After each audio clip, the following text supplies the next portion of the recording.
கர்த்தருடைய நாமம் மையப்படுவதாக. வாசிப்போம். 1 ராஜாக்கள் புஸ்தகம் 18வது அதிகாரம் 30வது வசனத்தை ஒரு வசனத்தை உயர்த்தி வாசியுங்கள்.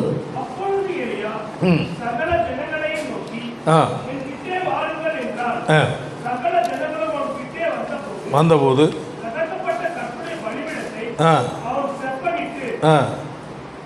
எங்கு நாம் பார்க்கும்போது பேசுகிற கடைசி காரியத்தை பார்ப்போமாக.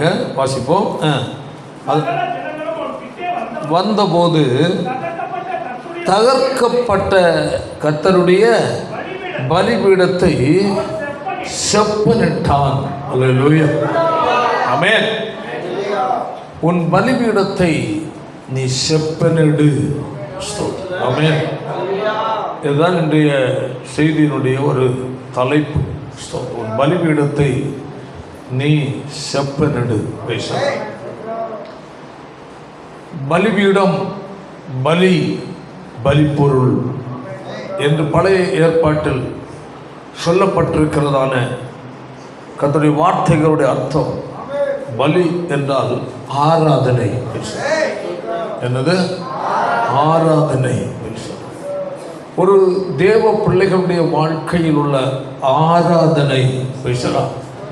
தேவன் அதை பலியாக அங்கீகரிக்கிறார். இதில் பேசுவதற்கு ஏராளமான காரியங்கள் அதில் உண்டு. கொஞ்சம் காரியத்தை மட்டும் நான் சொல்லி போக விரும்புகிறேன். ஸ்தோத்திரம். ஏனென்றால் இதை பலி ஆராதனை என்றால் நான் அதை கட்டாயமாகவே உங்களுக்கு புதிய ஏற்பாட்டின் வசனங்களோடு இணைத்து நான் உங்களுக்கு விளக்கம் கொடுக்கணும். பழைய ஏற்பாட்டில் பலிகள், ஏராளமான பலிகள் இருக்கிறது. பலி குறித்து லேவியராகம புஸ்தகத்தில் அந்த காரியங்களை பார்க்க முடியும். எடுப்போமாக. லேவியராகமம் 1வது அதிகாரம் பேசலாம். ஒரு சில வசனத்தை அதில் வாசிப்போமாக. ஆசரிப்பு கூடாரத்தில் இருந்து மோசேயை கூப்பிட்டு சொல்ல வேண்டியது என்னவென்றால், உங்களில் ஒருவன் கர்த்தருக்கு பலி செலுத்த வந்தால்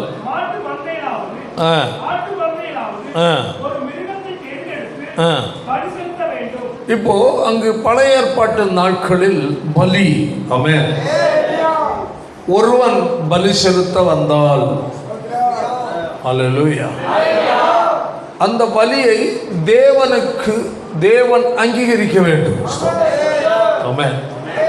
தேவன் அந்த பலியை அங்கீகரிப்பதற்கு சில ஒழுங்குமுறைகளை கர்த்தர் அங்கு சொல்லியிருக்கிறார். ஆமென்.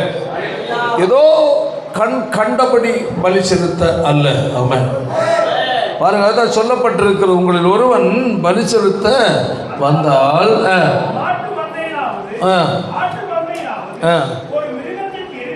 ஒரு மிருகத்தை தெரிந்தெடுத்து. இது புதிய ஏற்பாட்டின் பழக்கம் அல்ல, பழைய ஏற்பாட்டின் முறை. ஆமென். பழைய ஏற்பாட்டில் செலுத்தப்படுகிற எல்லா பலிகளும் இயேசுவை காட்டுகிறதாக இருக்கிறது. ஆமென், ஆமென். புதிய ஏற்பாட்டில் பலி இல்லை.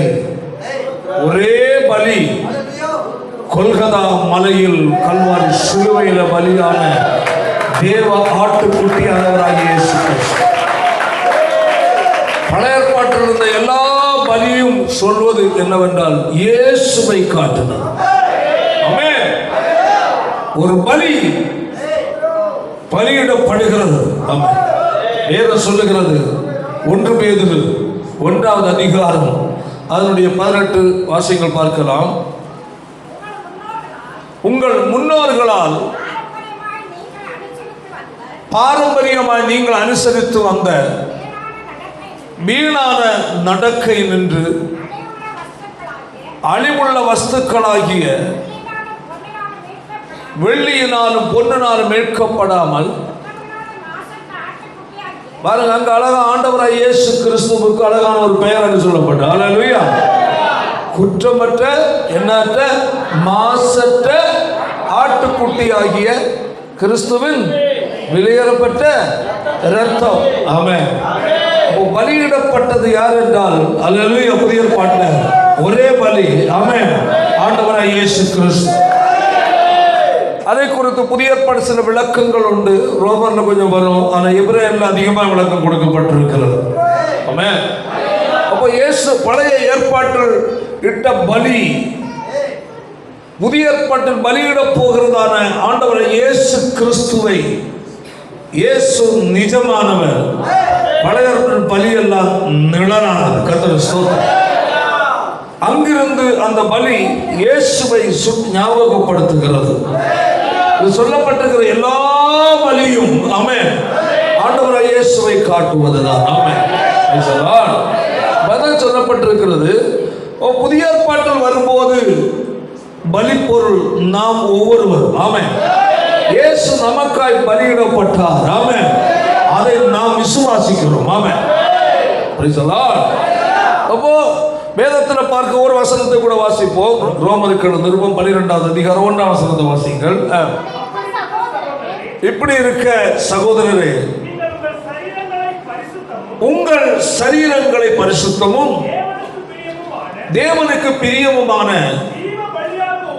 என்ன பலியாக, ஜீவ பலியாக ஒப்பு கொடுக்க வேண்டும் என்று தேவனுடைய இரக்கங்களை முன்னிட்டு வேண்டிக் கொள்கிறேன். இதுவே நீங்கள் செய்யத்தக்க புத்தியுள்ள ஆராதனை. ஆமென். அப்போ பலி என்றாலே என்னது? ஆராதனை. சொல்ல புரியுதில்ல? நாம் இங்கு தேவ சமூகத்தில் எதற்கு வருகிறோம்? தேவனை ஆராதிக்க வருகிறோம்.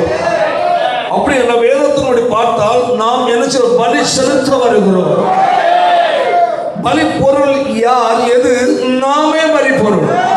ரோமர்ல சொல்லுது ஒரு வசனத்தை, சகோதரரே உங்கள் சரீரங்களை, அல்லேலூயா சொல்லுமா, ஆராதனை என்பது நம்முடைய சரீரத்தை ஒப்பு கொடுப்பது. ஆமாம். இன்னும் நான் அந்த வசனத்துக்கு இணைய ஒரு வசனத்தை கூட உங்களுக்கு காட்டுகிறேன். 1 கொரிந்தியர் 6வது அதிகாரம் 20வது வசனத்தை வாசியுங்கள். கிரயத்திற்கு கொல்லப்பட்டீர்களே, ஆகையால் தேவனுக்கு உடையவைகளாகிய உங்கள் சரீரத்தினாலும் உங்கள் ஆவியினாலும் தேவனை மகிமைப்படுத்துங்கள். ஆராதிப்பது. ஆமென். ஆராதனை என்றால் அல்லேலூயா நம்முடைய சரீரத்தினாலும் ஆவியினாலும் தேவனை என்ன செய்ய? மகிமைப்படுத்துவது, அவருக்கு மகிமையாய் வாழ்வது. பாருங்கள், ரோமர் வாசிப்போம். உங்கள் சரீரங்களை, யாரு? நம்முடைய சரீரம். ஆமென். நீங்கள் என்ன செய்யப்பட்ட? கிரயத்துக் கொள்ளப்பட்டவங்க, விலைக்கு வாங்கப்பட்டவங்க. எப்படி? நம்ம முதல்ல வாசித்ததான 1 பேதுரு 1வது 18ஆம் வசனம் வாசிக்க வேண்டாம். கிறிஸ்துவின் வெளியேறப்பட்ட இரத்தத்தால் அல்லேலூயா நாம் விலைக்கு வாங்கப்பட்டவங்க. வெள்ளியினால பொன்னினால அல்ல. அல்லேலூயா இயேசுவின் இரத்தத்தால் விலைக்கு வாங்கிக்கப்பட்டவர்கள். ஆமென். அன்பான சகோதரனே, சகோதரியே, அன்பான தேவனுடைய பிள்ளையே, உனக்காக ஒருவர் விலை கிரயமாக்கப்பட்டிருக்கிறார். ஒருவர் நம்மை விலை கொடுத்திருக்கிறார். அதாவது கிரைய செலுத்தி இருக்கிறார். எதை? தம்முடைய ஜீவனையே செலுத்தி இருக்கிறார். இதற்காய் உன்னை இந்த இடத்துல கொண்டு வைப்பதற்காக, உன்னை தேவ ராஜ்யத்தில் கொண்டு சேர்ப்பதற்காக உனக்காய் பலியான ஒரு ஜீவனுள்ள பலி உண்டு. அவர் ஆண்டவராய் இயேசு கிறிஸ்து. அவர் பலியானால் இன்று நாம் விசுவாசத்தோடு தேவ சமூகத்தில் நம்முடைய சரீரங்களை தேவனுடைய பாதத்தில் என்ன சொல்ற? ஒப்பு கொடுக்கிறோம். உங்கள் சரீரங்களை பரிசுத்தம். எப்படி? அப்போ தேவனை ஆராதிக்கிற ஒரு முறை. ஆமென். நம்முடைய சரீரத்தை தேவ சமூகத்தில் என்ன செய்வதற்கு அடையாளம்? பலி செலுத்துவது. எதற்கு? பலி. அப்போ பலி இடணும்னா அதற்கு முன்ன வேற சில வர பின்னாடி வாங்க. ஸ்தோத்திரம். பலி செலுத்த வந்திருக்கிறோம். எதற்கு வந்திருக்கிறோம்? நம் உங்கள் சரீரங்களை. அப்ப தேவன் அங்கீகரிக்கிற ஆராதனை மாற வேண்டும் என்றால் உன் சரீரத்தை தேவ சமூகத்தில் என்ன செய்யணுமா? பரிசுத்தமும் தேவனுக்கு பிரியமுமான எப்படி பலியா? ஜீவ பலி. ஆமென். நம்மை பலி செலுத்துவதாக்கும் ஆராதிப்பது ஜீவ பலியாக வேண்டும் என்று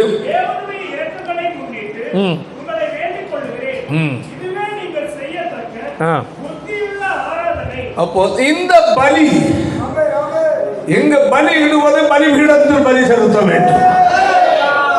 அல்லேலூயா. தேவ சமூகம் பலிபீடம்.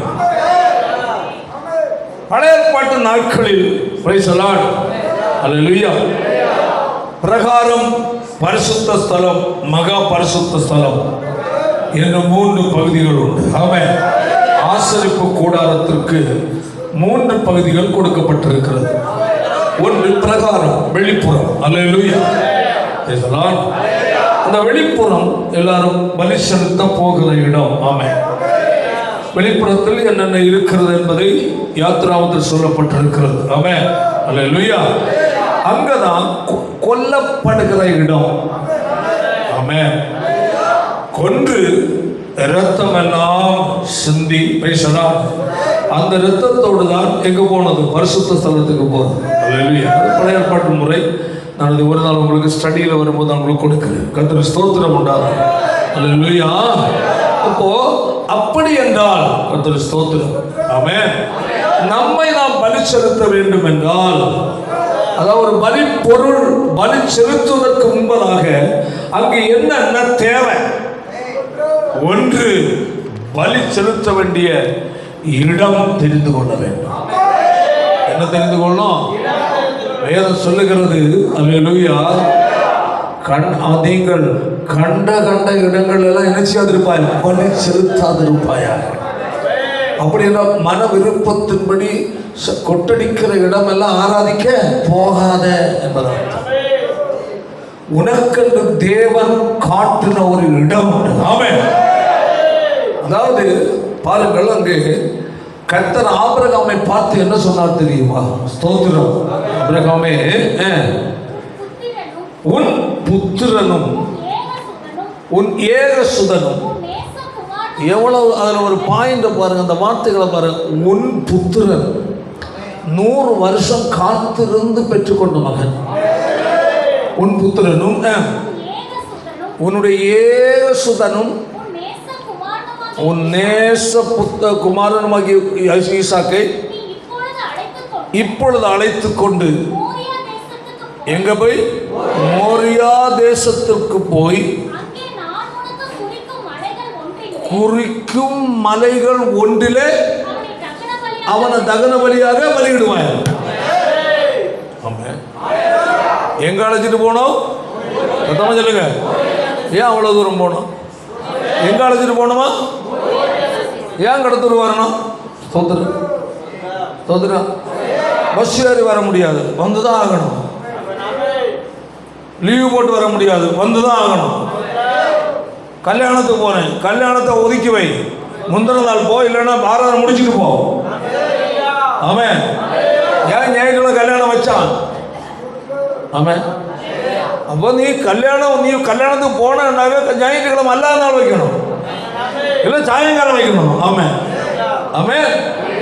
கல்யாணம் என்ற ஒரு காரணத்தை சொல்லி ஆராதனை என்ன செய்யக்கூடாது? முடக்க கூடாது. அவ்வளவு மிக முக்கியமானது ஆராதனை.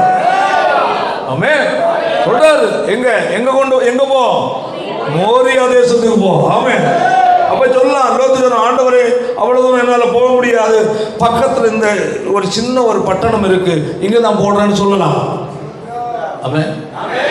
ஆண்டவரே, நான் அவ்வளவு தூரம் கடத்தில் போக முடியாது, நான் பக்கத்தில் இங்கே ஒரு கொட்டடிக்க ஆரம்பிச்சது, இப்போ தான் வந்து சென்று போட்டாங்க, நான் இங்கே கை தட்ட போகிறேன். ஆண்டவரே, என்ன சொல்ல முடியுமா? சொல்லு. உன் வீட்டுக்கு பக்கத்து வீட்டில் நடத்தினாலும் உனக்காக குறிக்கப்பட்ட விட இதுதான்.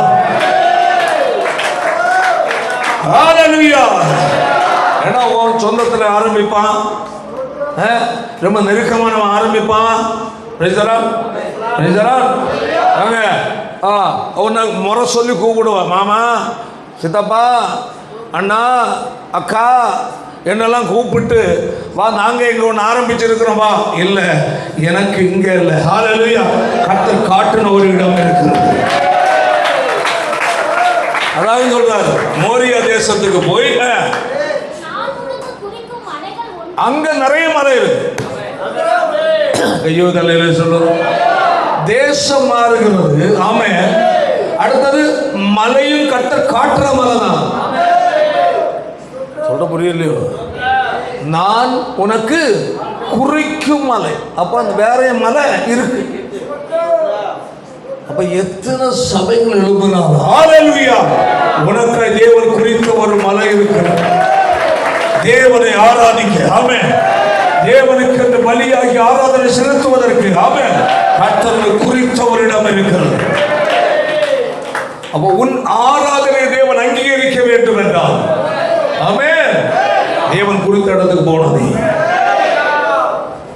என்று, அதாவது உண்மையான ஊழியக்காரனாக இருந்தால், உண்மையானவனாக இருந்தால், சத்தியத்தை சத்தியமாய் போதிக்கிற ஒரு ஆவிக்குரிய சபையினுள்ள ஒரு விசுவாசி தப்பி தவறி அங்க போனா கூட நீ எங்கேருந்து வரேன்னு நினைச்சு கேட்கணும். நான் இப்படி கடத்தூர்ல உள்ள விசுவாசி, எந்த சர்ச்சு அவருடைய பாஸ்டர் ஜான்சன் பாஸ்டர் இருக்கு, அவர் நடத்துகிறார். அப்படியா? எதுக்கு வந்தேன்? நான் இங்கே ஒரு கல்யாணத்துக்கு போனேன், அதனால் அங்கே போக முடியாது, நான் வந்தேன். அப்படியா? இனிமேல் நீ இங்கே வரக்கூடாது, நீ எங்கே போனோம் அங்கே தான் போ. இதுதான் நல்ல ஊழியக்காரன். பாரதை இழுத்து சேர்க்கிறானாலே கர்த்தர் அவனை நியாயம் தீர்ப்பார். அதுதான் விஷயம். ஏனென்றால் உனக்கு நியமிக்கப்பட்ட மலை ஒன்று இருக்கிறது. ஹல்லேலூயா. அங்கதான் நீ பலி செலுத்தணும். கர்த்தர் தான் சொல்ற, அந்த பலியாகி ஆராதனை தான் தேவன் அங்கீகரிப்பார். பேர் கிறிஸ்தவர்களா காணிக்கையை மட்டும் வைத்து கொள்ள ஊழியர் அங்கே போகணும். ஆமென். சத்தியத்தை பேசுகிறாங்களா, கண்டிப்பாக போதிக்கிறாங்களா, அதுதான் சபை. ஆமென். எங்கே போனாலும் சரி. ஹல்லேலூயா. சரி, அப்போ இங்கே என்ன சொல்றா, குறித்த மலை ஒன்றில் நீ கொண்டு போய் அவனை என்ன செய், தகன பலியாக இடுகிறார். அல்லேலூயா. பார்க்க அதிகாலையில் அவர் எழுந்திருந்தால் தன் குமாரனையும் வேலைக்காரரையும் கூட்டிக் கொண்டு அவன் மலைக்கு சென்று அங்கே பலி செலுத்தினான். ஸ்தோத்திரம். அல்லேலூயா. குமாரனை பலி செலுத்த அவன் எடுத்து வைத்து கத்தியை ஓங்கும் போது கர்த்தர் தடுத்தார். ஆமென், ஆமென். அடுத்து அந்த இடத்தில் ஒரு ஆடை பலியிட்டான். ஆமென். அதெல்லாமே ஆண்டவராய் இயேசு கிறிஸ்துவுக்கு முன் அடையாளமாய் காட்டுகிற பலிகள். ஆமென். சரி, அது போகட்டும். அல்லேலூயா. சரி, அப்போ முதலாவதாய் பலி செலுத்தும் இடத்தை அடையாளம் கண்டுகொள்ள வேண்டும். சொல்ல புரியுதுல்ல? ஆராதிக்கு உனக்கென்று கர்த்தர் நியமித்த ஆராதனை ஸ்தலத்தை கண்டுகொள்ள வேண்டும். அவன் பட்டணம். அடுத்தது அங்க என்ன, அங்கு இருக்கிற மலைகளில் ஒன்று, குறிப்பாய் அநேகம் இருந்தாலும் உனக்கென்று ஒன்றை ஒரு இடத்தை வைத்திருக்கிறார். ஆமென். அதான் ஆச்சரியம். அல்லேலூயா. ஒன்று நீ என்ன செய், பலி செலுத்து. ஓகே. அடுத்தது அல்லேலூயா. முதலாவதாய் பலி செலுத்துவதற்கு முன்பதாக நாம் அங்கு வாசித்தோம். ராஜாக்கள் புஸ்தகத்தில் வாசிக்கிறதை நோக்கி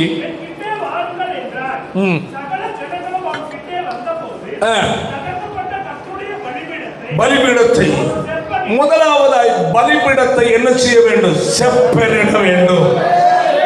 என்ன ஆனது? அல்லேலூயா. பலி கர்த்தருக்கு செலுத்துகிற பலிபீடம் தகர்க்கப்பட்டு கிடந்தது. ஆமென், ஆமென். ஹல்லேலூயா. ஜனங்கள் எல்லாரும் தந்தன் விருப்பத்தின்படி பாவத்திலும் அக்கிரமத்திலும் விக்கிரக ஆராதனையிலே அவன் அடிமைப்பட்டு போய்விட்டார்கள். ஒன்று அந்த ராஜாக்கள் புஸ்தகம் 18வது அதிகாரத்தில் பார்க்கும் போது ஆகாபுடைய மனைவியாகிய ஏசபேல், ஆமென், இவர்கள் என்ன இஸ்ரவேல் ஜனங்களை வழி தப்பி போக பண்ணினார்கள். ஆமென். தேவனை விட்டு வழி விலகி விக்கிரகங்களை வழிபடுவதற்கும் மற்றும் பாவங்களிலும் அக்கிரமம் போய் தங்கள் மனம் போல வாழ ஆரம்பித்தார்கள். ஹல்லேலூயா. அந்த நாட்களில் தான் பரலோக தேவனை கர்த்தர் எலியாவை கர்த்தர் எழுப்பினார். ஆமென். ஹல்லேலூயா. கர்த்தர் ஒருவர் இருக்கிறார். அவர் உண்மை உள்ள தேவன், பரிசுத்தமான தேவன், அவர் சர்வ வல்லமுள்ள தேவன் என்பதை நிரூபிக்கும்படியாக ஆமென் கர்த்தர் எலியா தீர்க்கதரிசி ஆண்டு எழுப்பினார். ஆமென். எலியா தீர்க்கதரிசியை கொண்டு போய் கர்த்தர் ராஜாவுக்கு முன்பாக நிறுத்தினார். 1 ராஜாக்கள் 17:1 சொல்லுகிறது. வாசிப்போமாக. கீலேயாத் குடிகளில் ஆகாபை நோக்கி என் வாக்கின்படியே அன்றி இந்த வருஷங்களிலே பனியும் மழையும் பெய்யாதிருக்கும் என்று இஸ்ரவேலின் தேவனாகிய கர்த்தருக்கு முன்பாக இருக்கிற நான் உங்களை சொல்லுகிறேன். ஹல்லேலூயா. ஐயோ சொல்லு. ஏன் கர்த்தர் எலியாவை எழுப்பி அதை செய்தார் என்றால், ஆமென், ஜனங்கள் எல்லாரும் வெளியில் அவரை போய்விட்டார்கள். அவர்கள் வாழ்வதுதான் வாழ்க்கை என்று நினைத்துக் கொண்டிருக்கிறார்கள். ஆமென். ஆகாபுடைய மனைவியாகி யேசபேலும் ஜனங்களை பாவம் செய்ய வைத்தார்கள். தேவனை விட்டு திசை திருப்பி விட்டார்கள். ஆமென். அவர்கள் சேவிக்கிற தெய்வங்கள் தான் உண்மையான தெய்வம் என்று நினைத்து அந்த அகங்காரத்தில் ஹல்லேலூயா தேசம் தீட்டுப்பட ஆரம்பித்தது. சகலத்தை பார்க்கிற, சகலத்தை சிருஷ்டித்த சர்வ வல்லமையுள்ள தேவன் ஒருவர் இருக்கிறார் என்பதை கர்த்தர் நிரூபித்து காட்டுவதற்காக ஒரு எலியாவை கர்த்தர் எழுப்பினார். ராஜா என்று பயப்படாமல், ஆமென், ராஜா உண்மையை சவால் விடுவதற்குரிய நபரை கர்த்தர் எழுப்பினார். ஹல்லேலூயா. இன்று அப்படிப்பட்ட நபர்கள் கர்த்தருக்கு தேவை. கையெழுத்து கர்த்தர் வழங்கப்படுகிறது. ஹல்லேலூயா. உன் குடும்பமா இருக்கலாம், நீ குடியிருக்கிற ஊரா இருக்கலாம், பட்டணமா இருக்கலாம். ஹல்லேலூயா. அந்த இடத்திலேயும் ஒரு எலியாவை போல நிமிர்ந்து நிற்க கர்த்தருடைய அழைக்கிறார். உனக்கு ஒரு வைராக்கியம் வேணும். கர்த்தர் சர்வ வல்லமையுள்ள தேவன். கர்த்தர் ஒருவரே தேவன். அவர் ஒருவரே பரிசுத்தமான தேவன். ஹல்லேலூயா. என்று பரிசுத்தமான தேவனுக்கும் அல்லாதவர்களுக்குரிய வித்தியாசத்தை பிரித்து காட்டுவதற்காக எலியாவை கர்த்தர் எழுப்பினார். இன்றைக்கு உங்கள் ஒவ்வொருவரையும் உங்கள் குடும்பங்களிலும் சரி, ஆமென், குடியிருக்கிற ஊர்களில் இருந்தாலும் சரி, ஹல்லேலூயா, நீ நானும் சேவிக்கிற தேவன், ஆமென், பரிசுத்தமான தேவன், ஆமென், உண்மையான தேவன் என்பதை நிரூபித்து காட்டுவதற்காக கர்த்தர் உங்களை வைத்திருக்கிறார். உங்கள் வாழ்க்கையை பார்க்கிற மற்ற ஜனங்கள் சொல்ல வேண்டும், ஆமென், ஐயவே தலையில சொல்லும், இவர்கள் சேவிக்கிற தேவன் பரிசுத்தமான தேவன். உன்னை பார்த்து சொல்லணும் ஐயா, ஆமென், உன்னுடைய பேச்சை பார்த்து சொல்லணும். இவனோட பேச்சை பாரு, அவனோட நடக்கை பாரு, செய்கை பாரு, கவனமா இருப்பான். காரணம், அவங்க தேவன் அப்படிப்பட்ட தேவன். சொல்லுவாங்களா? உலக மக்களை போல எல்லாரும் செய்கிற அக்கிரமம், அநியாயங்கள், அருவருப்புகள் எல்லாம் செய்து மனம் போல வாழ்ந்தா அல்லேலூயா சொல்லுவாங்களா? வாய்க்கிறது இல்லை. யோசேப்புன்னு பேரு, ஜேக்கப்னு பேரு, ஜான்ரோஸ்னு பேரு, கிறிஸ்தோபர்னு பேரு. அவன் ஒரு கட்டாவது பேசுறான், இவன் 10 கட்டாவது பேசுறான். எப்படி உன் மூலமாய் பரிசுத்த தேவனை அடையாளம் கண்டு கொள்வார்கள்? ஒரு சண்டை பிடிக்க பக்கத்து வீட்டுக்காரன் பார்த்துட்டான்னா எடுத்து நிற்கிற வீட்டுக்கத்தையும் எடுத்து, ஏய் உன்னை நான் என்ன செய்யறேன் பாருடா, நான் யார் தெரியுமா? நான் கேள்விப்பட்ட ஒரு இடத்துல ஒரு விசுவாசி, அவர்களுடைய தோட்டத்தில் எலுமிச்சம்பழம், இந்த மரத்தில் ஏராளமான எலுமிச்சம்பழங்கள்,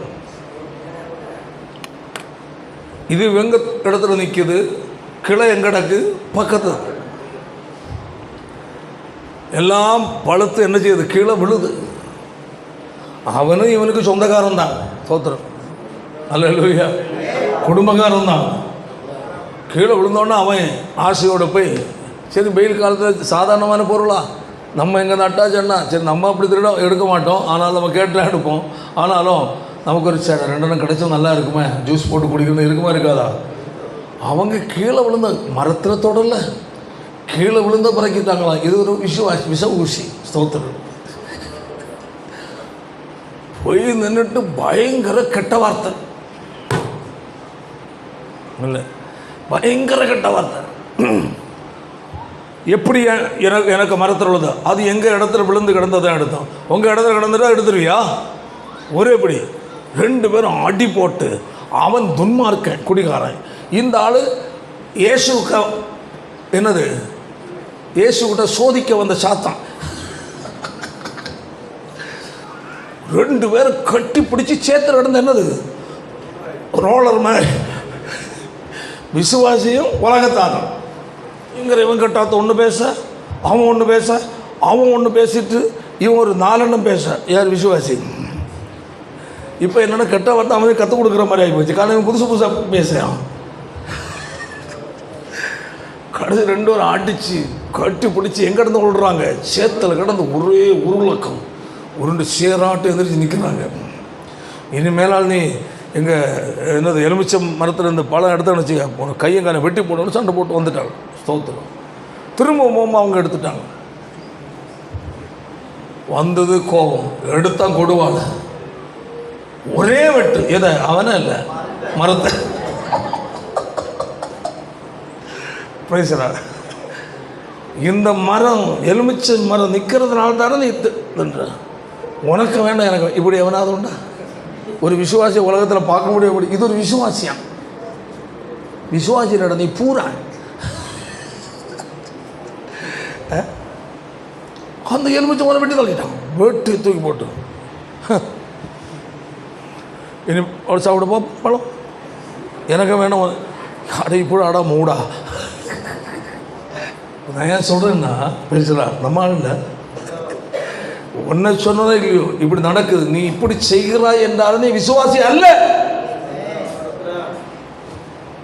எடுக்கிறான கீழே கிடந்தானே எடுத்தான், எடுத்துட்டு போட்டுமா, நீ வருமா நீ எடு, இல்லை பை கட்டி தூக்கு.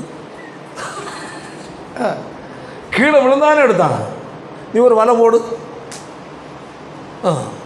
இல்லைன்னா அங்கே காவலுக்கு அவ்வளோதான், வேற என்ன பண்ணுறது?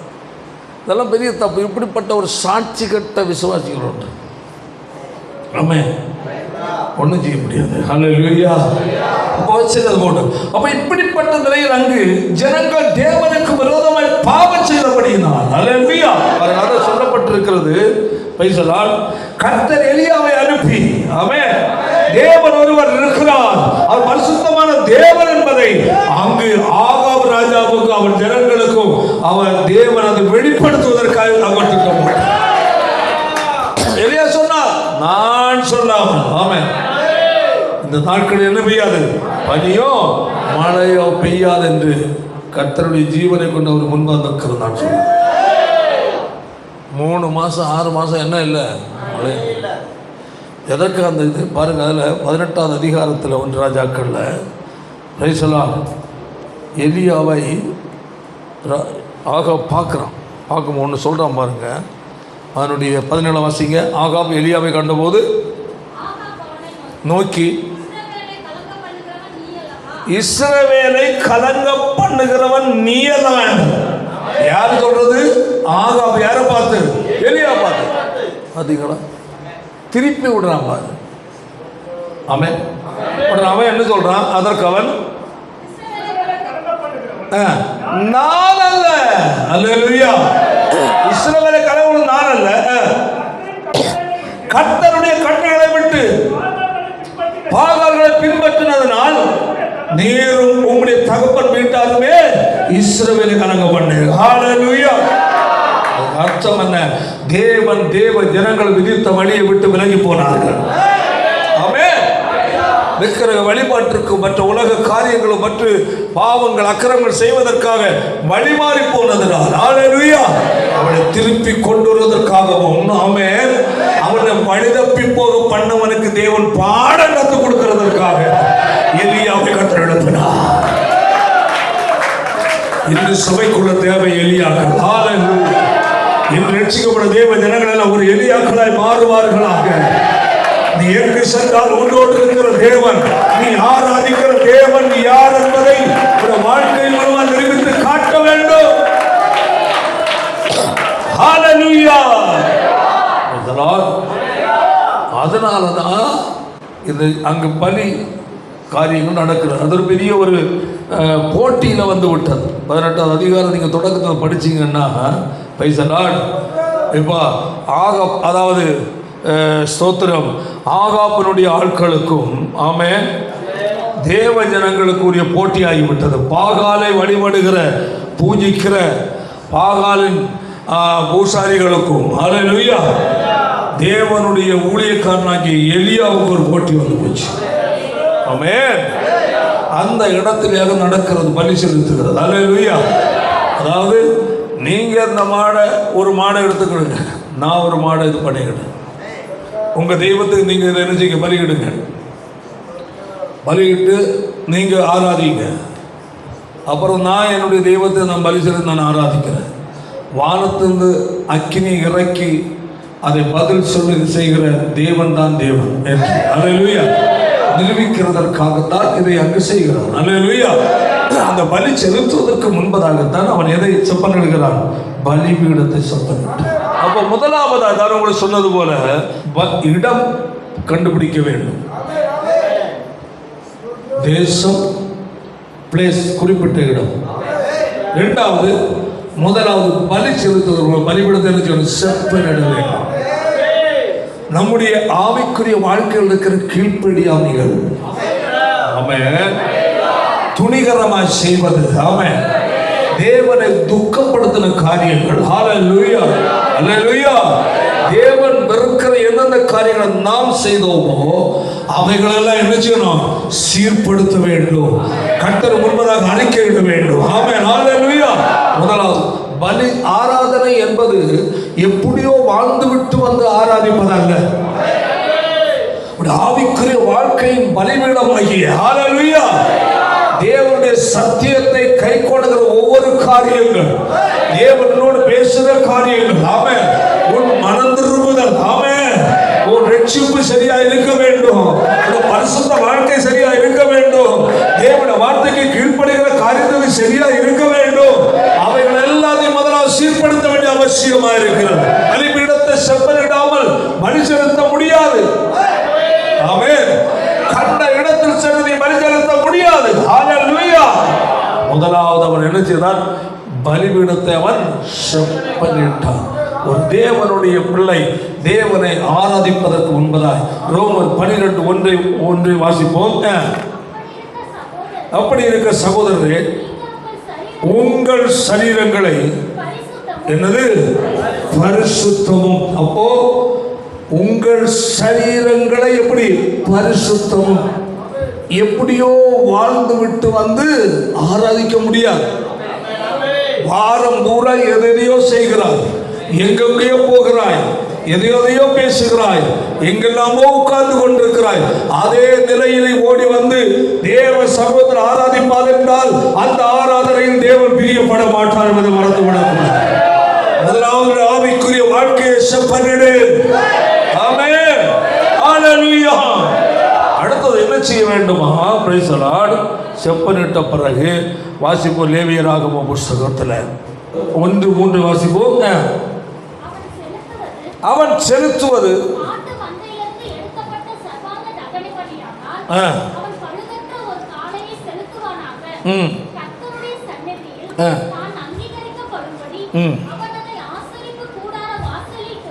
கொண்டு வந்து படி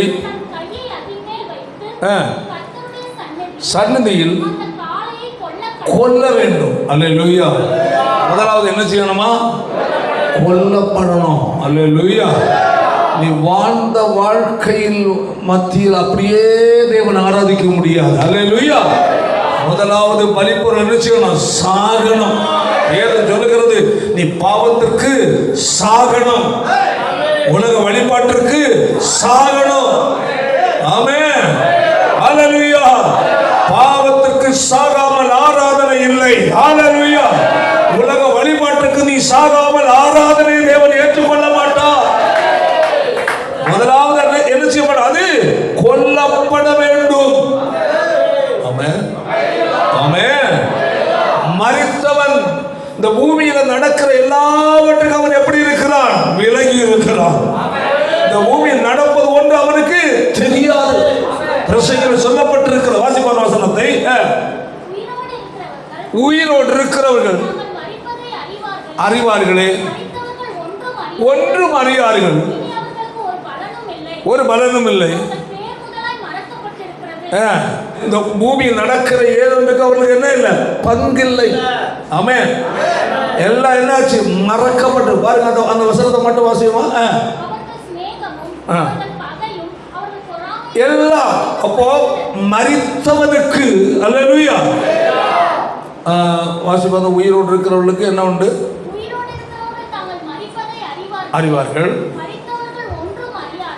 ஒன்றும் அறியார்கள். அப்ப மரித்தவன், அல்லேலூயா, பூமியில நடக்கிற எந்த ஒரு பாவங்கள், அக்கிரம அநியாயங்கள் ஒன்றும் அவன் அறிய மாட்டான், அறிய விரும்ப மாட்டான். அடுத்தது, ஒரு பலனும் இல்லை, பழையதை செய்ய மாட்டான். அடுத்தது, தன் புகழ்ச்சி, அல்லேலூயா. அப்படி என்றால் நீ ஒரு நாள் ரவுடியா இருந்திருக்கலாம், ஆமென், கொலைகாரனா இருந்திருக்கலாம், ஏமாத்துறவரா இருந்திருக்கலாம். இன்று உன்னை பார்க்கிறது அவர்கள், ஹல்லேலூயா, அன்றுள்ள மனிதனாய் அல்ல, ஒரு புதிய மனிதனாய் மாற்றப்பட்டார். அவருடைய பெயர் முதலாய் என்ன செய்யப்பட்டிருக்கிறது? மறக்கப்பட்டிருக்கிறது. அப்படி என்றால் இவன் ஒரு காலத்தில் இப்படி இருந்தவன், இப்ப அவரிடத்தில் அந்த குணம் இல்லையே.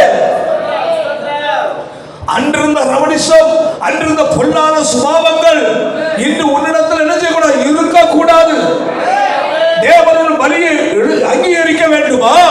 பழையதோடு அல்ல, ஹல்லேலூயா, புதுப்பிக்கப்பட்ட ஒரு மனுஷன், பழைய சுபாவங்கள், பழைய அக்கிரமங்கள் செய்கிற மனுஷன் என்ன செய்யப்பட்டிருக்கணும்? அழிக்கப்பட்டிருக்கணும். அடுத்த பாயிண்ட், அவனுடைய அந்நிய முகத்தில் அவசோதனையுடன் பிணைக்கும்.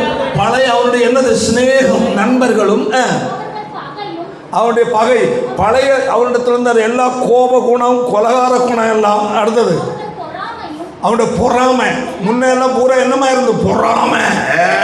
அடுத்தது, எல்லாம் என்ன போச்சு? ஒழிஞ்சு போச்சு. எதனால? அவன் செத்தான். எதனால ஒழிஞ்சு போச்சு? சத்தமா சொல்லையா, அவன் என்ன செய்துட்டான்? நீ என்ன பண்ணிட்ட? செத்து போயிட்ட. என்ன செய்த? எந்த மனுஷன்? பழைய மனுஷன். ஆமென். பழைய மனுஷன் செத்து அடக்கம் பண்ணப்படுவதுதான் ஞானஸ்நானம். அதுதான் உண்மையான மனம் திரும்புதல். ஓகே, ஹல்லேலூயா. தேவ சமூகத்தில் நீ வரும்போது, ஹல்லேலூயா, பழைய பாரம்பரிய காரியங்கள், பழைய பாவ காரியங்கள், உலக வழிபாட்டு காரியங்கள், உலகத்துக்குரிய எந்த காரியத்துக்கு நீ என்ன செய்யணும்? மரித்து இருக்கணும். அப்பதான் தேவன் ஆராதனை பிரியப்படுவார். ஹல்லேலூயா. கொல்லப்பட்ட வேண்டும். அப்பொழுது ஆரோனின் குமாரனாகிய ஆசாரியர்கள் அந்த இரத்தத்தை எடுத்து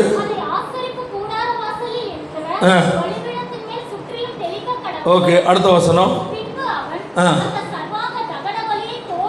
அடுத்தது அது என்ன செய்ய? முதலாவது என்ன செய்யப்படணும்? கொல்லப்படணும். இரண்டாவது தோல் உரிக்கப்படணும். அவன் ஒரு உண்மையான மறுபடியும் பிறத்தல் என்பது இதுதான். ஹல்லேலூயா. பழைய மனிதன் மரித்திருந்தால், ஆமென், ஆமென், பாவ மனிதன் மரித்திருந்தால், ஹல்லேலூயா, உன்னுடைய தோல் கட்டை என்ன செய்யப்பட்ட? உரிக்கப்பட்டிருக்கணும். ஹல்லேலூயா.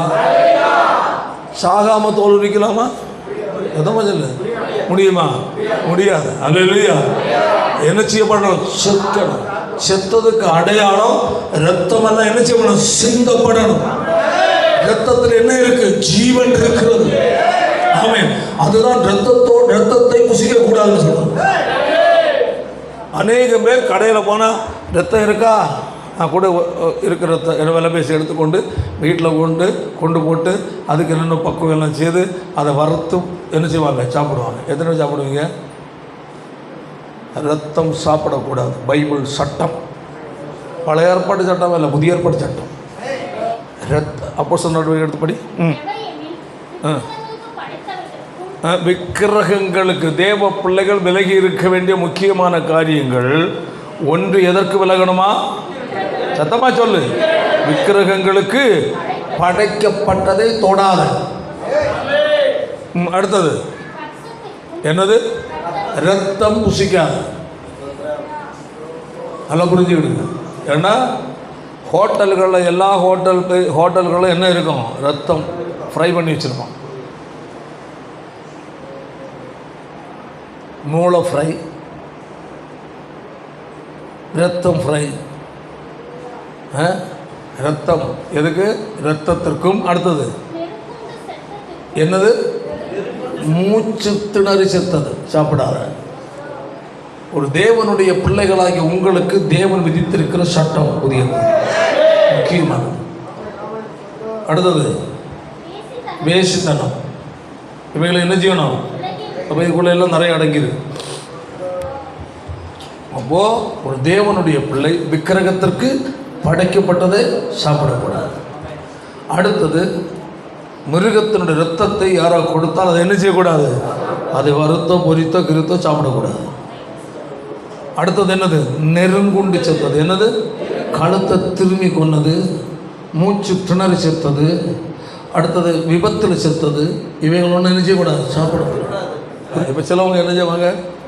பிடிச்சி அது கோழியை பிடிக்கிறாங்க, திருக்கி உடைச்சி சாப்பிடக்கூடாது. என்ன செய்ய சாப்பிடணும்? கழுத்தை வெட்டி ரத்தம் பூமிக்கு விட்டு. சிலவங்க இந்த மாடு அடித்த பார்த்ததில்ல, மாடு கொல்லுவாங்க. இந்த இடத்துல ஒரு இந்த சம்மட்டியில் அடிப்பு. பயமாக இருக்கு, கஷ்டமாக இருக்குது. அடித்து கொள்ளுவாங்க. ஆக்சுவலி அது தவறு. அப்படி.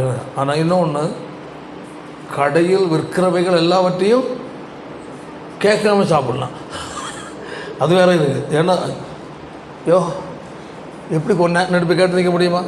ஒன்றை கொண்டு கூட சொல்லுவோம். வசந்த வாசிக்க கடையில் எதையும் வாங்கி பூசிங்க. மனசாட்சி நிமித்தம் விசாரிக்கணும். இதெல்லாம் ஏன்னா தேவ சின்ன சின்ன இந்த காரியங்கள்லாம் நம்ம தெரியாமல் இருப்போம். அதுக்காக எடுத்து பேசுகிறேன். ஆமாம், வெளியில் வர்றது பலி தான். பலியை விட்டு அன்றைக்கி நம்ம அந்த ஏரியாவில் இன்னும் வெளியே போக முடியாது.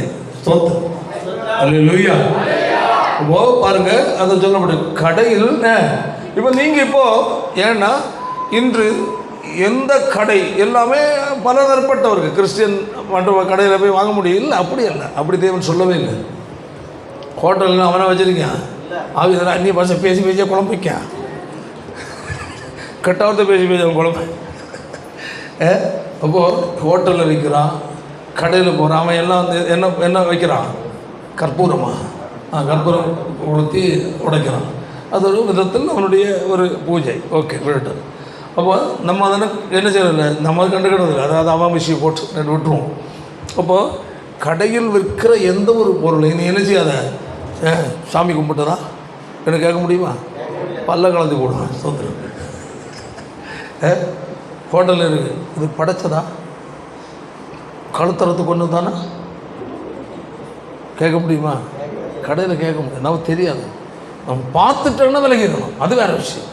நமக்கு தெரியும். அது போய் கேட்பா, தம்பி கழுத்து அறுத்து கொண்டானா அதை கழுத்தை திரும்பி கொண்டானான்னு கேட்க முடியுமா? அதை கற்று சொல்லலை.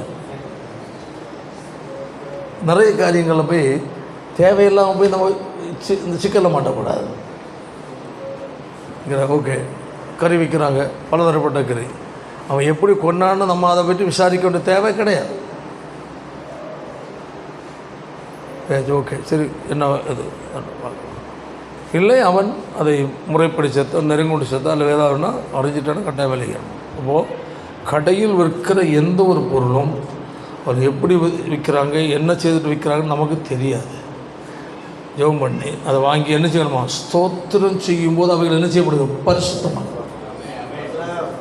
ஜெபித்து சாப்பிடும். ஆமென். அதாக்கும் லவக்குன்னு தூக்கி உள்ள போட்டுறாத, அப்புறம் அது பாம்பை வெடிச்சிடும். அநேகர் சாப்பாட்டு முன்னது சரி, நான் கேட்குறேன், சாப்பாடு தட்டில் இருந்து சாப்பிட்ற முன்னே ஜெபம் பண்ணி சாப்பிட எதுன்னு இருக்கிறீங்க? பரவாயில்லையே, ரொம்ப நல்ல தங்கமான ஆட்கள். சரி, அப்போது அதை கர்த்தர் கொடுத்த ஆகாரத்தை என்ன செய்யறாங்க? ஜெபித்து சாப்பிடும்போது பேசலாம், அது பரிசுத்தமாக்கு.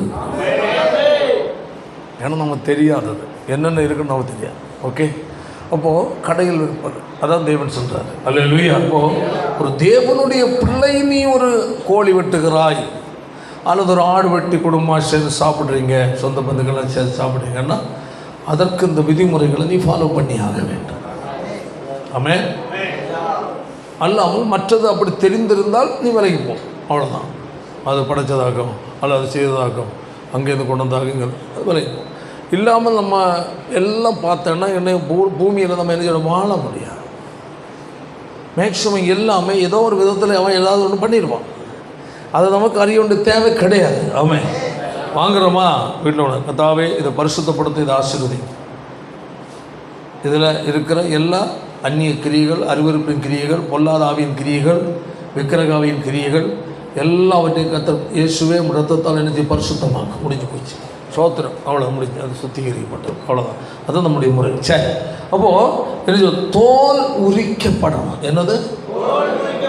வெளி தோற்றம், சாட்சி. ஆமே, நீ ரட்சிக்கப்பட்டது உண்மையா இருந்தால் ஹல்லேலூயா, உன்னுடைய மனம் திரும்புதலை உலகம் பார்க்கணும். ஆமென். தோல் உரிக்கப்படுதல் என்றால் உலக பிரகாரமான எந்த சாங்கிய சம்பிரதாயங்கள், வழிபாட்டு முறைகள் எல்லாவற்றும் என்ன செய்யப்பட்டவன், விளக்கப்பட்டவன், தோல் உரிக்கப்பட்டவன்.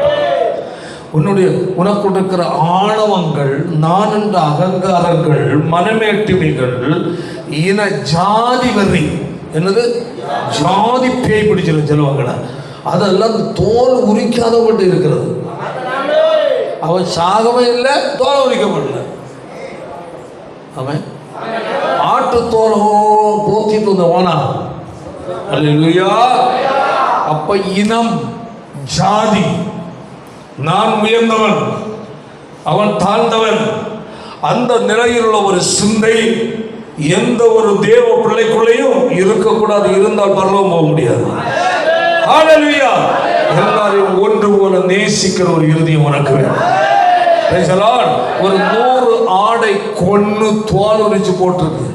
அதில் புள்ளி நேரமாக கூட்டமாக 100 ஆடு நிற்கும்போது அந்த வெள்ளாடு தனியாக தெரியும், புள்ளி ஆடு தனியாக தெரியும், செவராடு தெரியும், கருப்பாடு தனியாக தெரியும் இல்லையா? இப்போ எல்லாத்துக்கும் கழுத்தும் வெட்டியாச்சு, கொன்னாச்சு.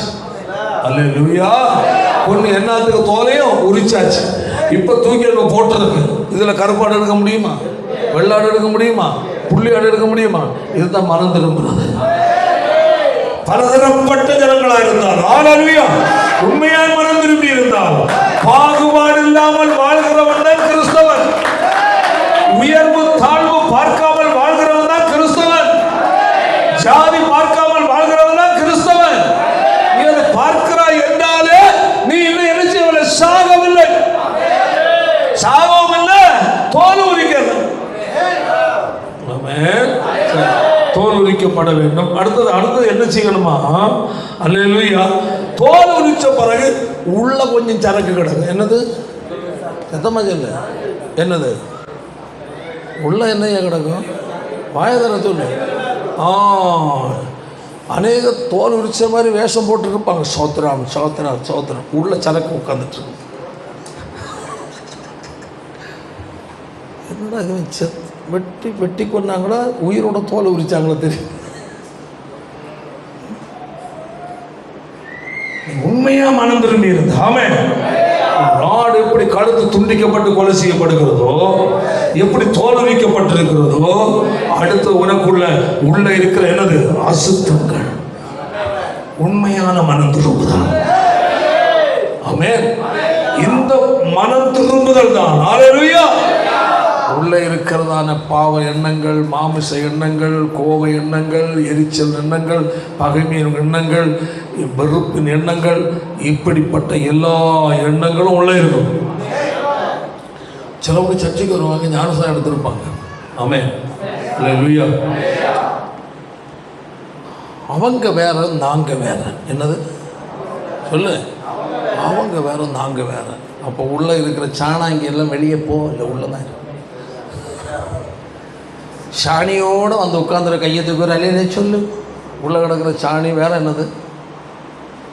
என்னமோ ஒன்று கிடக்கு, கசப்பு, பிச்சா. பிச்சு பிச்சோட குழம்பு வைக்க முடியுமா? பார்த்தீங்களா எவ்வளோ பிரச்சனை இருக்குது. சிலதுக்கு எல்லாம் தப்பி தவறி பிச்சு உள்ள உட்காந்துக்கிடும். குழம்பு வைக்கும்போது எல்லாத்தையும் கசப்பு வந்து. அதனால் உள்ளே இருக்கிற குடல் எடுத்தால் மட்டும் போதாது, உள்ளே இருக்கிற பிச்சும் எடுக்கணும். வேறு என்னெல்லாம் அருவருப்பு இருக்க எல்லாம் வெளியே தள்ளின பிறகு தான் பலிபீடத்துக்கு மேலே வைக்கிறதுக்கு ஒன்று ஆயத்தப்படுத்த முடியும்.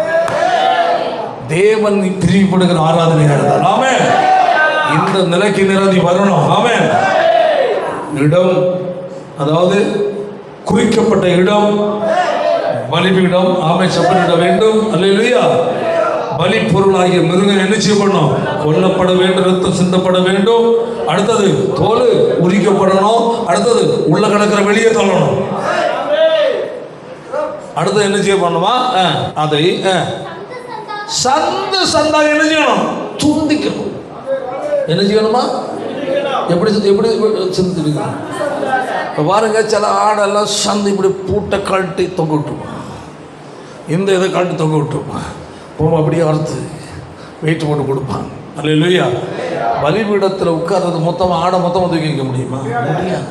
என்ன செய்யணும்? துண்டிக்கப்படும். பலிபீடத்தின் மேல் அதை என்ன செய்யணும்? உட்கார வேண்டிய பிரகாரம் உட்கார வைக்கணும். அது என்ன செய்யணும்? துண்டிக்கப்படும். சந்து சந்தாய். தெய்வ தலையில சொல்லுவோம், துண்டிக்கப்படும். அதான் சொல்லப்பட்டு ரோமர் 12:1 இப்படி இருக்க சகோதரரே, உங்கள் சரீரங்களை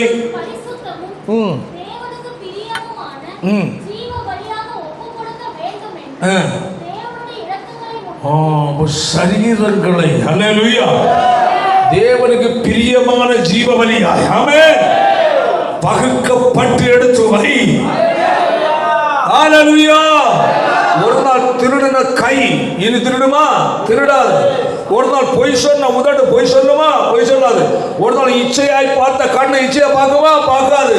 ஒரு நாள் உள்ள கிடக்கிறது வெளியே போச்சுன்னாக்க உண்மையா தவறான எண்ணங்கள், எரிச்சல், கசப்பு, பொறாம இவைகளோடு நீ வாழ்ந்துட்டு இருந்த இப்ப இருக்குமா? இருக்காது. அது இருக்கு என்றாலே அல்லேலூயா நீ எப்படி அந்நிய பாஷை பேசினாலும் பரலோக தேவன் அதை அங்கீகரிக்க மாட்டார். மறந்து விடக்கூடாது. ஒரு தேவனுடைய பிள்ளை மனம் திரும்புதல் முக்கியம். ஆவிக்கிற வாழ்க்கை எல்லா நிலையிலும் ஒரு மாற்றம். உன் நடக்கையில மாற்றம் வரணும், ஒரு செய்கையில மாற்றம் வேணும், ஒரு பேச்சில மாற்றம் வேணும், ஒரு பார்வையில மாற்றம் வேண்டும், ஒரு சிந்தனையில மாற்றம் வேண்டும். எல்லாரிடத்திலும் என்ன அன்பு காட்டணும்? மாயமற்ற அன்பு. என்ன அன்பு? உள்ள ஒன்று வைத்தல்ல. ஏன்னா உள்ள இருக்கிற குடலோடு வெளியே போயாச்சு. அப்ப நீ அன்பு கூறுவது என்னது? மாயமற்ற அன்பு. ஆமென். சந்து சந்த பிரிச்சு பலிபீடத்தை வைத்து அல்லேலூயா 7ஆம் வசனம் பலிபீடத்து மேல் அக்கினியை போட்டு அக்கினி மேல் காட்டை அடுக்கணும். மொத்தத்தில் தகிக்கப்பட வேண்டாம தேவன் உன்னுடைய ஆராதனையை அங்கீகரிக்கணும். அல்லேலூயா. இப்படி உன்னுடைய வாழ்க்கையில் எல்லா நிலையிலும் ஒரு அர்ப்பணித்து ஒப்பு கொடுத்து ஆராதிக்கிற ஆராதனைகள் தான் தேவன் சந்தோஷப்படுவார். அப்போ நாம் ஆராதிப்பதற்கு முன்பதாக அல்லேலூயா தேவ சமூகத்தில் வந்து ஆமென் நம்ம முதலாவது என்ன செய்யணும்? ஒப்பு கொடுக்க வேண்டிய அவசியம். ஆமென். இந்த ஆராதனை பல நிலையில் இருக்கிறது. அதில் ஆராதனை அல்லேலூயா பரிசுத்தமும் தேவனுக்கு பிரியமுமான ஜீவ பலியா ஒப்பு கொடுக்கிறோம். அல்லேலூயா. சத்தமா சொல்லுங்க அல்லேலூயா. பரிசுத்தமான ஆராதனை வேறு பரிசுத்த அலங்காரத்துடனே கர்த்தரை தொழுது கொள்ளுங்க. நம்முடைய வாழ்க்கையில உள் மாற்றம், வெளியே மற்ற மக்கள் மத்திய சாட்சியின் வாழ்க்கை. சபையில் நீ பக்திமானா இருந்து விட்டு வெளியே போகும்போது பழைய நேசம் காற்று என்றால் உன் வாழ்க்கையில் இன்னும் மாறவில்லை. மாயமாலும் பண்ணுகிறார். உன் குணங்கள் மாற வேண்டும், நடைமுறைகள் மாற வேண்டும், வஸ்திரம் உடுக்கிற முறை மாற வேண்டும். ஆமென். பேச்சில் மாற்ற வேண்டும். ஆமென். ஒரு சிந்தனையில் மாற்ற வேண்டும், நடக்கிற மாற்ற வேண்டும். அதில் ஏதாவது குறை இருந்த தெய்வம் சுத்திகரிக்கப்பட்டு கர்த்தருடைய சமூகத்தில் ஒப்பு கொடுக்க வேண்டும். ஏன்னா பரலோகத்தின் பரிசுத்த ஆவியின் அக்கினி அல்லேலூயா உன்மேல் ஊற்றப்பட்டது. ஆமென். ஒரு நிறைவான ஒரு அனுபவத்தோடு கர்த்தரை வெளிப்படுத்துகிற ஒரு மனுஷனாய் ஆமென் தேவ பிரசன்னத்தில் நிறைந்த ஒரு மனுஷனாய் மாற வேண்டும் என்றார். அந்த நிலையில் நீங்கள் அர்ப்பணிக்கும் போது மட்டுமே தான் கர்த்தரை அங்கீகரிப்பார். அந்த தேவனுடைய பார்வையில் அவர் பிரியமான ஆராதனை. ஆமென். ஒரு தேவனுடைய பிள்ளை தேவ சமூகத்தில் வரும்போது உன்னை நீ முதலாவது பரிசோதிக்கணும். ஆண்டவரே, என்னை நான் இப்பொழுது ஆராதிக்க வந்திருக்கிறேன், என்னை பலிபீடத்தில் வைக்கிறேன். உங்களுடைய சமூகமாகிய பலிபீடத்தில் வைக்கிறேன். உங்களுடைய பாதமாகிய பலிபீடத்தில் நான் என்ன வைக்கிறேன். என்னை ஒப்பு கொடுக்கிறேன். என் சரீரத்தை ஒப்பு கொடுக்கிறேன். என் அவயவங்களை ஒப்பு கொடுக்கிறேன். எல்லாவற்றையும் உங்களுடைய பாதத்தில் படைக்கிறேன். பரிசுத்த ஆவியானவரே, என்னை நிரப்பும். உங்களுடைய தலைவர் எனக்கு வேண்டும் என்று சொல்லி சமுதாயம் முற்றிலும் ஒப்பு கொடுக்கும் போது கர்த்தருடைய பரிசுத்த ஆவியானவரை நிரப்புகிறது மட்டுமல்ல, ஹல்லேலூயா, எங்கு சென்றாலும் தேவ பிரசன்னத்தை சுமந்து கொண்டு நடக்கிற ஒரு ஆவிக்குரிய தரமான நபராக மாற முடியும்.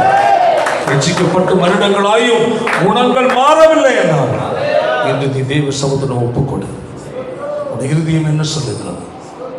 ஒரு மாயமாலமான சிந்தையா, பகைமை உணர்வோடு சிந்தையா, வெறுப்பான இருதயத்தோடையா, கோப குணங்களுடைய பழிமேட்டும் ஒரு சிந்தையோடு வந்திருக்கிறாயா? கர்த்தர் ஆராதனை பிரியப்பட முடியாது. உன் வாழ்க்கை கர்த்தருடைய சமூகத்தில் ஒப்புக்கொடு. ஆண்டவரே, நம்ம நீ என்னை பரிசுத்தப்படுத்தப்பா.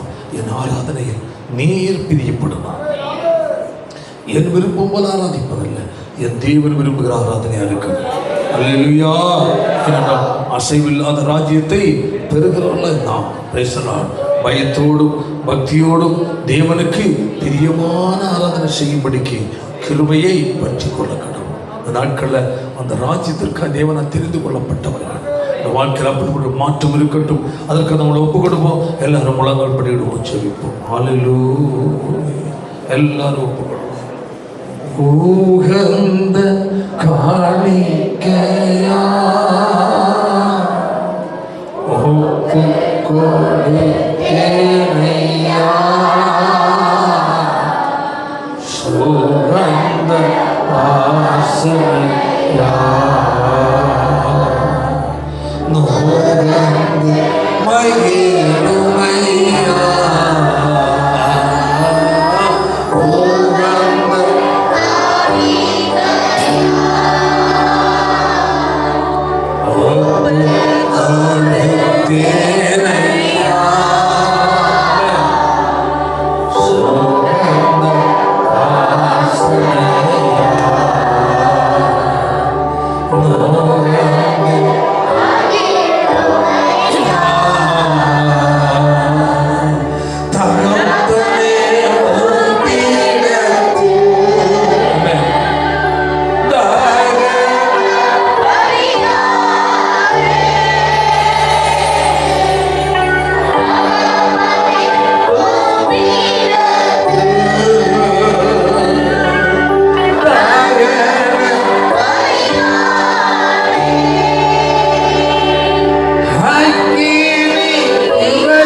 தேவ சமூகத்தில் வைத்து ஆராய்ந்து பாருங்கள். முதலாவது பலி செலுத்தும் இடம், இரண்டாவது பலிபீட செப்பனிட்ட நிலை, மூன்றாவது பலிப்பொருள் கொல்லப்பட வேண்டும், தோல் உரிக்கப்பட வேண்டும், அசுத்தங்கள் வெளியே தள்ளப்பட வேண்டும், சந்த சந்தாய் பகுக்க வேண்டும், பலிபீடத்தின் மேல் வைத்து விறகு கட்டை வைத்து நெருப்பினால் ஆமென் அதை சுட்டரிக்கப்பட வேண்டும். நாட்கள் நம்முடைய ஆராதனை தேவன் தான் சொல்லுகிறார். ஆமென். சகோதரரே, உங்கள் சரீரங்கள் தேவனுக்கு பிரியமான பரிசுத்தமும் தேவனுக்கு பிரியமான ஜீவ பலியாய் நாட்கள் நம்முடைய ஆராதனையும் பரிசுத்தம் இருக்கிறதா? தேவன் விரும்புகிற அனுபவம் இருக்கிறதா? இல்லை என்றால் இன்றைக்கு நம்ம அதற்காக ஒப்புக் கொடுப்போம். எல்லாம் செபிப்போமா? நல்ல பிதாவே, நல்ல வேலைக்காய் நம்முடைய சமுத்திரம் வந்ததே முதலில் மட்டும் கத்திர நம்மை ஆராதிக்க உங்களுடைய வசனத்தை கேட்க உதவி செய்தீர்கள். எங்கள் ஆராதனை ஏதோ ஒரு ஆராதனை எப்படி இராதபடி வேத வசனத்தை பெற்ற ஒரு ஆராதனை எங்கள் வாழ்க்கையில காணப்படும்படியாக நாம் நம்முடைய சகோதரர்களை ஒப்புக்கொண்டு ஜெபிக்கிறோம். ஆண்டவர் அதில் பரிசுத்தப்படுத்த தகுதிப்படுத்துவீராக. வந்திருக்கிற ஒவ்வொரு தேவன் ஆசீர்வதிக்கும்படியாச்சு வல்லமை வெளிப்பட்டு போகிற உங்களுடைய ஜனத்தோடு தேவனுடைய பாதுகாப்பு கடந்து செல்வதாக ஆசீர்வதியும். காட்ட செய்யும் இயேசு கிறிஸ்துவின் மூலம் ஜெபிக்கிற ஜெபங்கள் நல்ல பிதாவே. செல்லுவதே அது மகிழ்ச்சியை தந்திடுதே. என் சபையுடனே உம்மை துதித்திடவே கிருபையும் கிடைக்கிட்டதே.